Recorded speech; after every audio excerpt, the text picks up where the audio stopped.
Say we wanted to use abortion to save her life, okay? If with that kind of blood pressure and that kind of problem, if we waited 2 to 3 days to get her cervix prepared, she would never make it. She would have been dead. And that's a perfect example. You never need late-term abortion to save a woman's life. If necessary, you accomplish the delivery. Now, did every one of those children make it because they were preterm? No, but they all had a chance, and most of them did make it.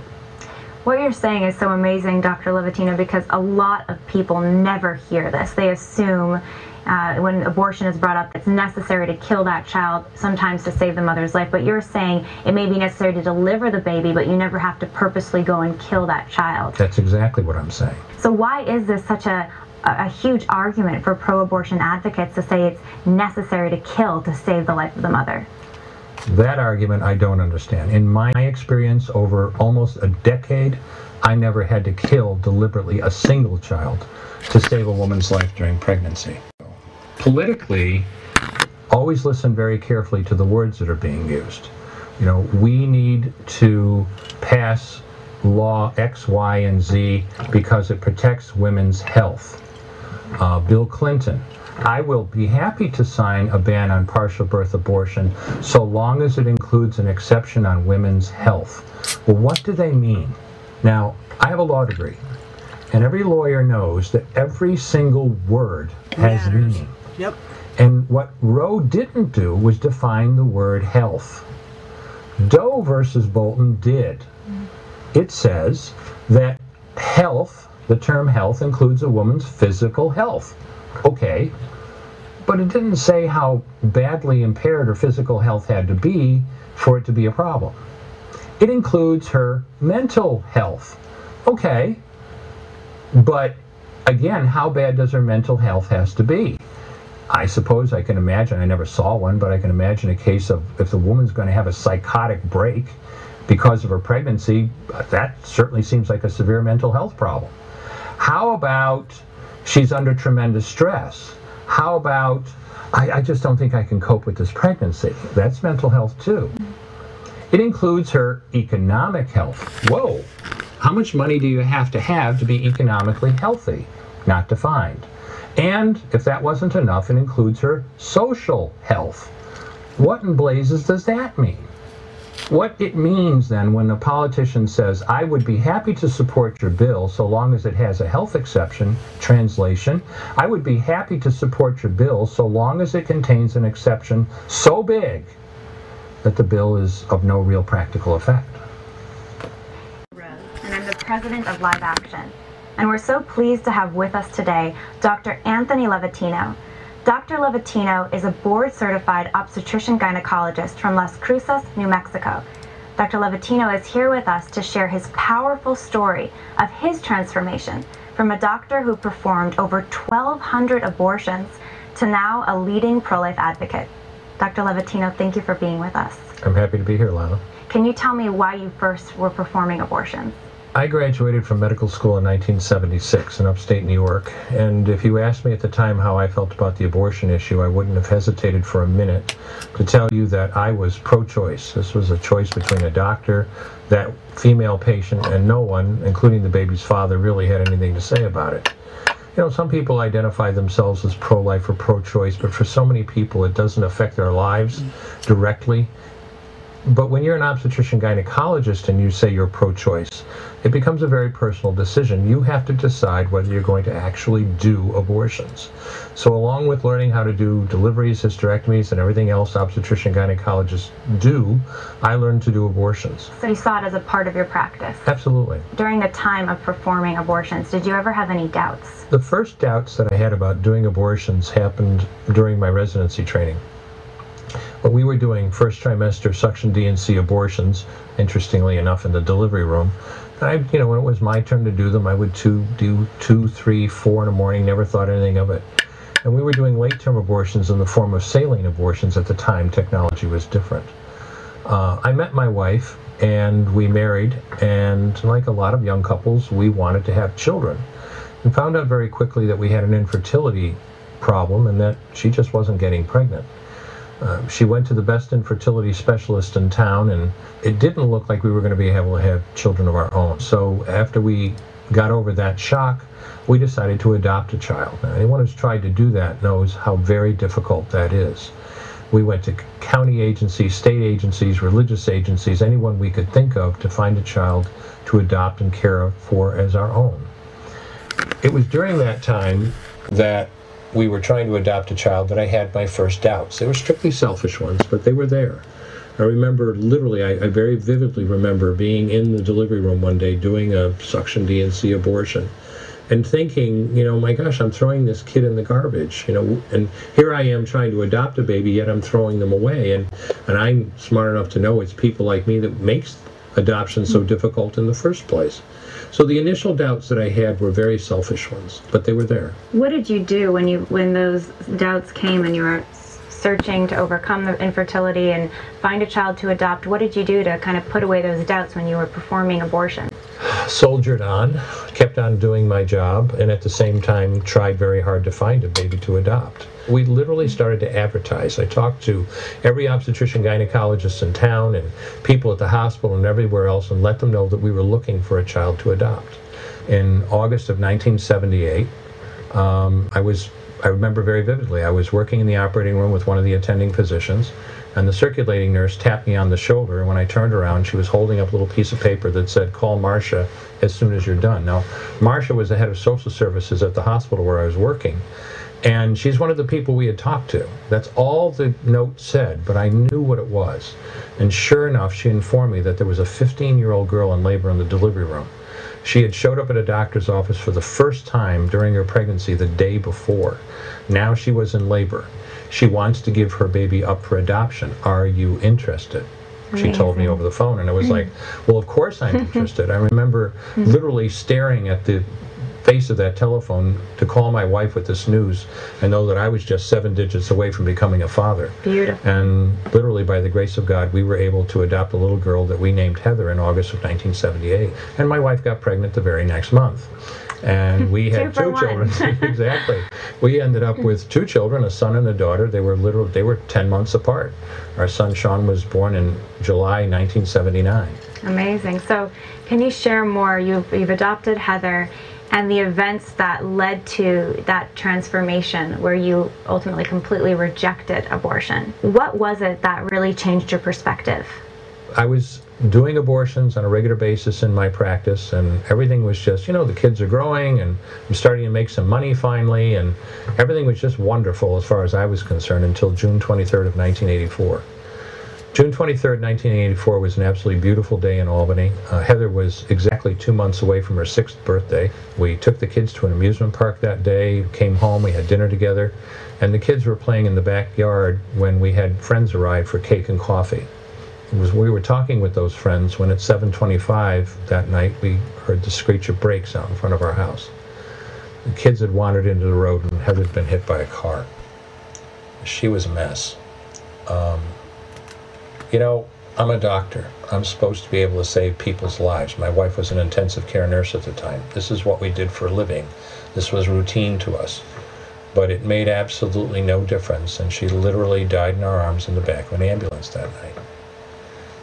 People who are listening who have children may think they have some idea of what that feels like. I guarantee you, if you haven't been through that yourself, you have no idea what it feels like. I pray you never find out. But what do you do after a disaster? You bury your child and take some time off, and then you try to get back into your life. And I don't remember exactly how long it was after Heather died that I did my first D&E abortion, but I showed up at OR number 9 at Albany Medical Center just like I had over 100 times before. I wasn't thinking of this as anything special. This was routine to me, and I obviously had other things on my mind. And I started that abortion and put in what's called a Sofer clamp and literally ripped out a baby's arm or leg that big, and I just stared at it in the clamp. I got sick. I literally got sick. But when you start an abortion, you can't stop. When you do a D&E abortion, you have to keep inventory. You have to make sure you get 2 arms and 2 legs and all the pieces. Because if you don't, your patient's going to come back infected, bleeding, or dead. So I finished that abortion. I soldiered on and got it done. But I really, for the first time in my career, really looked at that pile of baby parts sitting on a table. And I didn't see all those things that had sustained me all those years. I didn't see what a wonderful doctor I was helping her with her problem, and I didn't see her wonderful right to choose, and I didn't even see the $800 cash I just made in 15 minutes. All I could see was somebody's son or daughter. And suddenly this was looking really different to me. For the first time in my life, it hit me very powerfully that this woman had come to me, figuratively, not literally, no woman ever literally says this, but figuratively she came to me and said, here's $800, kill my baby. And I was the kind of person that would look right back at her perfectly calmly and say, why sure, I'll do that. After having that encounter and seeing that child and seeing it as a child, in our country are born to unwed parents, to non-married parents. We have 400,000 children in the United States foster care system, and we also have 2.5 million children on a yearly basis that are homeless. Our families are in crisis. There's no doubt about it. There's a war in our families, and I believe our children are being indoctrinated and they're being insensitized to the left's political ideology and their political agenda. It's a known fact that educators tend to be left-leaning, and with the educators are the ones that are teaching the curriculum, they're the ones that are making the curriculum. I believe there's no doubt that the curriculum is left-leaning and they are using that to indoctrinate our children. Beginning in kindergarten. The kindergarten kids at 5 years old are being taught that there's 15 plus genders. We have our high school kids where they're being taught, take a knee to the national anthem or they don't have to stand for the Pledge of Allegiance. We have our progressive college campuses. What's happening on our campuses? We have crying rooms and safe zones, and now they've had to make areas for free speech. After education, there's this new, and I guess it's not new, it's been around for quite a while, but it's just taking up steam right now, and that's the raising genderless children. So we hear this coming out of Hollywood. And they're deciding that we have they babies, they're not going to name them boys or girls, and they are going to raise their children with no gender and then let the kids decide when the kids get older. First of all, I want to be clear that gender is not a decision, gender is a fact. You are either male or female at birth. Secondly, make no mistake, the movement of genderless parenting has nothing to do with the best interest of a child. It has everything to do with the parents using their children to push their political agenda. And there were just two of us in the group that were doing them, so this dumped the entire load on the other partner. But they knew what was going on, they understood. And I told them I would only do the little ones, the first trimester suction D and C abortions we were doing in the office. And for a couple more months, I soldiered on doing those. But a change, as I said earlier, had come that I couldn't take back. When you finally figure out here, not here, that killing a baby that big for money is wrong, then it doesn't take you too long to figure out it doesn't matter if the baby is this big or this big or this big or maybe even this big, it's all the same. And I'm ashamed to say it, but it was February of 1985, it was that late after Heather's death, that I went to my partners a second time and said, I will no longer do any more abortions. And I haven't done any since then, and I never will. One of the biggest arguments of pro-abortion activists is that abortion is medically necessary. What's your position on that? We hear all the time how abortion, including especially late-term abortion, is necessary to save women's lives. Nothing could be further from the truth. I spent 9 years working at a tertiary medical center. I mean, there are only certain hospitals in the country that are designated to take care of the really, really high-risk pregnancies. You don't want to duplicate the effort, it's expensive. So these hospitals get referrals from the surrounding area. And Albany Medical Center in Albany, New York, where I worked, was one of them. I was faculty at the hospital for 9 years. And I saw hundreds of cases of really severe pregnancy complications, cancers, heart disease, intractable diabetes out of control, toxemia, pregnancy out of control. And I saved, in those 9 years, I saved hundreds of women from life-threatening pregnancies. And I did that by delivering them, by ending their pregnancy by delivery, either induction of labor or cesarean section. Delivering the baby. Delivering the baby. And I always tell people, in all of those years, the number of babies that I was obligated to deliberately kill in the process was zero. None. And I'll give you an example. The key point about late-term abortion that so many people miss is that it takes days to prepare the cervix. This is not a natural situation by any stretch. If you're going to dilate a cervix sufficiently, that starts off essentially as a pinpoint, large enough to dismember or tear apart a baby this big, that cervix has to be dilated, and that can take anywhere from 24 to 72 hours. And especially when you're talking about later-term pregnancies.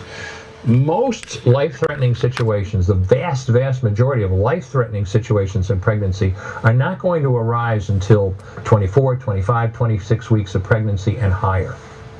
And when you're talking about that, you're talking about abortion procedures that take 2 and 3 days to prepare the cervix. And I'll give you a classic example. This is a real case. A lady came to the hospital at 27 weeks of pregnancy with severe toxemia. Her blood pressure, you know, a normal blood pressure is about 120 over 80. Her blood pressure was 220 over 160. Oh, Jesus. Okay, this lady would literally be minutes or hours away from a stroke. What do you do in a situation like that? We stabilized her, brought her back, did a cesarean section, had her delivered within an hour of arriving at the hospital. She and her baby did just fine.